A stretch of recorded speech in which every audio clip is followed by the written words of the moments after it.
The Democratic Party is worried that President Biden will lose to Mr. Trump. Faced with Trump's accelerating momentum in the White House race, many Democrats expressed confusion about President Biden's election campaign. Donald's overwhelming victory Trump in the primary election in Iowa made many Republicans happy, but created anxiety with Democrats, who are placing a lot of faith in President Joe Biden's re-election campaign. The worry is so great that some Democrats in the U.S. Congress have called on Mr. Biden to take a new approach, if he does not want former President Trump to return to the White House.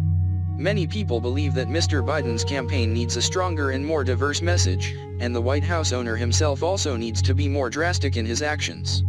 They believe that without change, the campaign will find it difficult to win over skeptical independent voters or Democrats disappointed by President Biden's first term. Some senior members of the Democratic Party also raised concerns about the structure, strategy, and message of Mr. Biden's re-election campaign. They say the president and his campaign advisors need to spend more time explaining to voters how the administration is dealing with inflation, or clarifying the decision to overturn the ruling on women's abortion rights that the Supreme Court issued in 2022. The bottom line is that Mr. Biden's campaign needs to connect with voters and convince them that the president is more focused on improving their financial situation and their lives. I think the people who helped Joe Biden get elected president are not really comfortable with what we are seeing, said Democratic Congressman Benny Thompson. It seems that those involved in building the message and direction for the 2020 campaign are not actively participating in this campaign. To win, you have to give it your all, Thompson added. In addition to the existing team members, President Biden also needs to recruit more Black, Latin, and Asian employees. I think his tent is too small. President Biden's election campaign has so far mainly focused on building a message related to the $1,200 billion infrastructure law passed in 2021. Mr. Biden has tried to convince voters that this law will contribute the "Bring America Back" part. More recently, the president has begun to speak out strongly about Mr. Trump's threat to American democracy. Congressional Democrats say defending democracy is a strong message for President Biden. They urged him to continue to emphasize it on the campaign trail. Some of the president's recent speeches have been good statements, U.S. Senate Intelligence Committee Chairman Mark Warner commented. I think in some ways we all share the same feeling that protecting democracy is important. Some Democrats in the House and Senate said they were concerned that the president and his campaign surrogates were not doing enough to convince voters that what he had done over the past 3 years had contributed to his success. Strengthen the American economy and make people's lives better. We all have concerns. We want to make sure that this is a successful campaign, Democratic Congressman Steny H. Hoyer emphasized last week. I think President Biden has had a successful term. Our job is to make sure the American people know how it has positively impacted them and their families, he said. When asked whether the Democrats and President Biden's election campaign have handled the issues raised well, Hoyer said they still have to do more. The disappointment that President Biden's campaign failed to convince voters that he had a successful term in office cannot be hidden within the Democratic Party. The Biden administration has accomplished a lot of work, but I think there are still some concerns about how those achievements will be promoted and who will promote them, Thompson commented. President Biden's campaign has recently shown signs of picking up speed. White House climate envoy John Kerry and infrastructure chief Mitch Landrieu both announced they were leaving government positions. They are expected to take on new roles in his election campaign. However, according to Thompson, both are white men and this is not really good for the diversity of the campaign. Quinton Folks, Deputy Campaign Manager for President Biden and Vice President Kamala Harris, said on January 15 that he understood why many Democrats were concerned. I understand what they're feeling. They're feeling urgent. They're feeling scared. Democracy is at stake, he told MSNBC. We're not just talking for fun. We're building a campaign that needs to work at the right time so we can win in November. Another fact that worries Democrats is that President Biden is lagging behind Trump in public opinion polls in important battleground states, such as Arizona, Georgia, Michigan, or Nevada. Democratic Senator Bernie Sanders said over the weekend that President Biden needs a new re-election approach and that his handling of the Israel-Hamas conflict has seriously damaged his support base within the group of young voters. It's very difficult to get young people excited about what's going on now. President Biden must change direction, he told CNN. Sanders did not specify what he would ask President Biden to change, other than finding a way to convince Israeli Prime Minister Benjamin Netanyahu to reduce the scale of the offensive campaign in the Gaza Strip. Folks and other senior officials in President Biden's campaign earlier this month described a long-term strategy, largely based on the assessment that most voters still do not think of the election as a two-horse race between Biden and Trump. When asked about President Biden's dismal approval rating, folks said the campaign intends to increase the scale of operations and personnel, including a plan to spend more heavily on the media, to ensure they completely ready as voters begin to think more seriously about the election. At that time, the president will give a message so that voters can choose more clearly between Biden or Trump. But according to Democratic Senator Joe Manchin III, President Biden's campaign should not focus too much on his predecessor. With all the challenges we face today and inflation still hitting people hard, we have to deal with those first. Mr. Biden must address these issues in his message, Manchin emphasized. They should not worry about former President Trump. Think about President Biden, what he has achieved and what he has not achieved, where he has failed and what can be done to correct them. The driving force behind Mr. Trump's overwhelming victory in Iowa.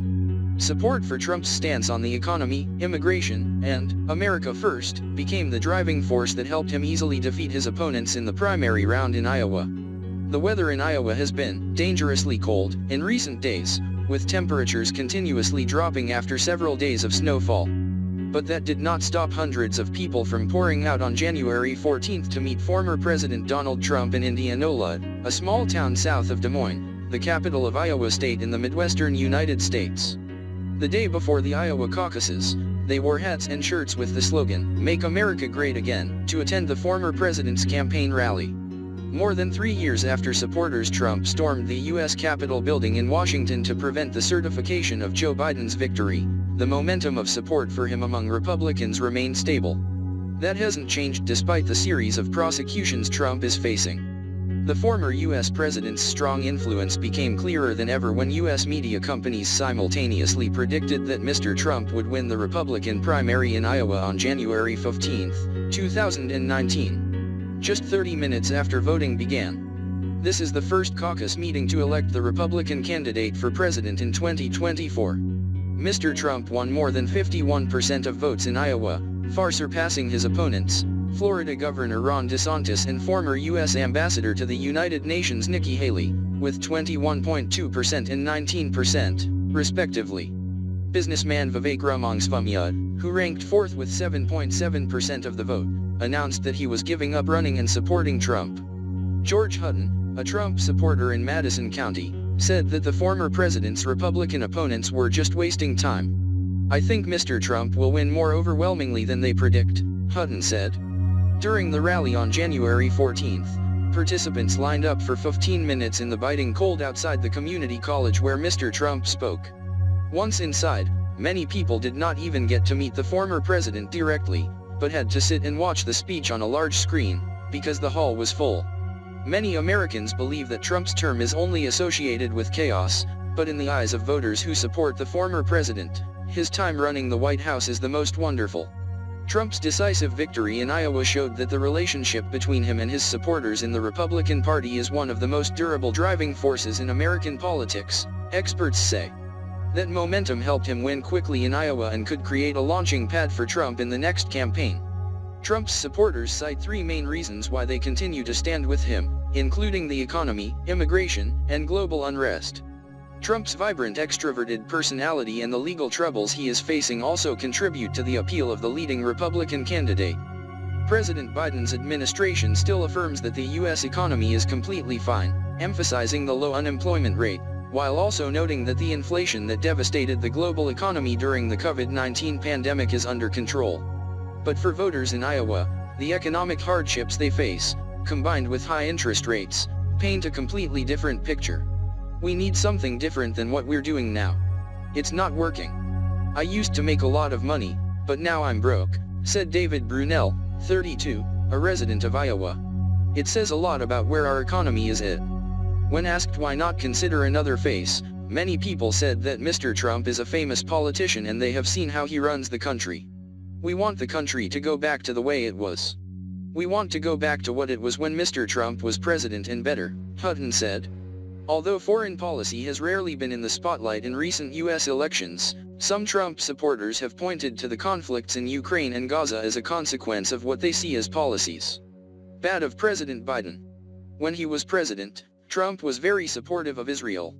He moved the U.S. Embassy to Jerusalem, ended U.S. funding for the United Nations Agency for Palestinian Refugees, UNRWA, and mediated diplomatic agreements between Israel and Arab countries. President Biden has made a similar commitment to Israel.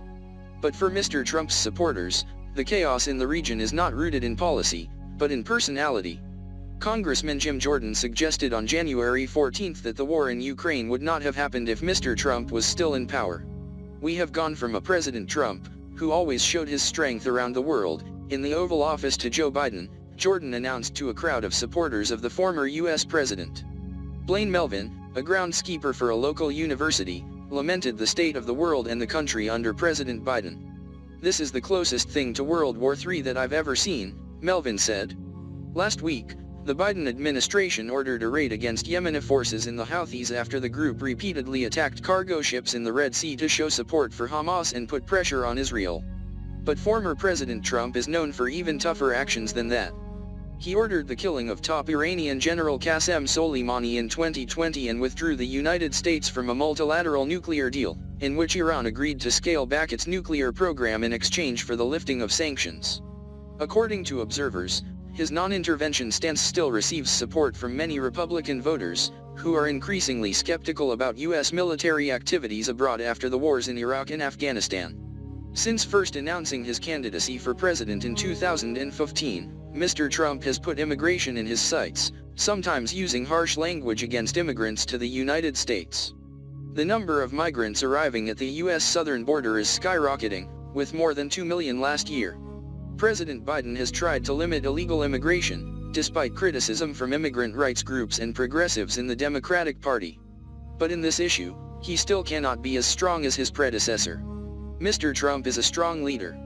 He has tightened control of our border, said Bob Snyder, a resident of Des Moines, Iowa.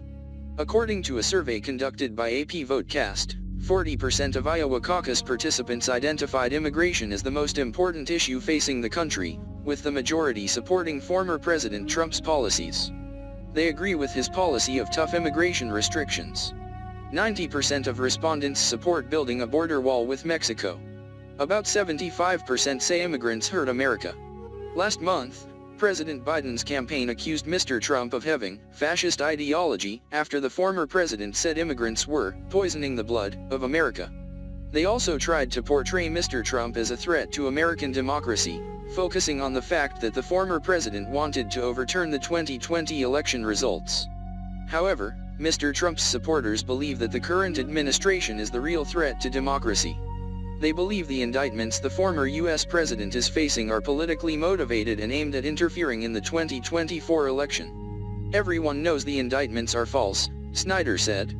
This was also the thought of dozens of other people attending the rally last weekend in Iowa. Mr. Trump is facing 4 criminal cases at the state and federal level, including allegations of efforts to overturn the 2020 election results. But those accusations do not seem to shake the views of those who support the former U.S. president. Some say the Iowa caucuses are an opportunity for Republicans to judge Trump. But that did not happen. The results showed instead judgment. They still admire him. Trump is not a candidate, he is the leader of a national movement, former U.S. House of Representatives Speaker Newt Gingrich emphasized. No one understands what it is like to confront the leader of a movement. That's why the mounting legal troubles only anger his support movement and increase the anger accordingly, amazing way. On January 14th, Mr. Trump spoke for 1 hour and 40 minutes, touching on many topics, from immigration to foreign policy, the economy, or personal stories. When asked what he liked about former President Trump, Evan Walker, 18, who voted for the first time this year, said he was impressed by his personality. He knew what he was doing, Walker said.